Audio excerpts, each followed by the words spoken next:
ایک مرتبہ حضور اکرم صلی اللہ علیہ وسلم لوگوں میں بیٹھے ہوئے ایک سے باتیں کر رہے تھے۔ اتنے میں ایک دیہاتی آپ کے پاس آیا اور پوچھنے لگا کہ قیامت کب آئے گی۔ آپ صلی اللہ علیہ وسلم اپنی گفتگو میں مصروف رہے۔ بعض لوگ مجلس میں تھے، کہنے لگے کہ آپ صلی اللہ علیہ وسلم نے دیہاتی کی بات سنی لیکن پسند نہیں کی، اور بعض کہنے لگے کہ نہیں، بلکہ آپ نے اس کی بات سنی ہی نہیں۔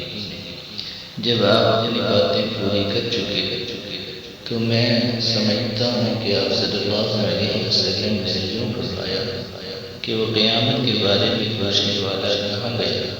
اس دیہاتی نے کہا کہ حضور میں موجود ہوں۔ آپ نے فرمایا کہ جب امانت ایمانداری دنیا سے اٹھ جائے تو قیامت قائم ہونے کا انتظار کر۔ اس نے کہا کہ ایمانداری اٹھنے کا کیا مطلب ہے؟ آپ صلی اللہ علیہ وسلم نے فرمایا کہ جب حکومت کے کاروبار نالائق لوگوں کو سونپ دیے جائیں تو قیامت کا انتظار کر۔ صحیح بخاری حدیث نمبر 59، کتاب علم کے باب میں۔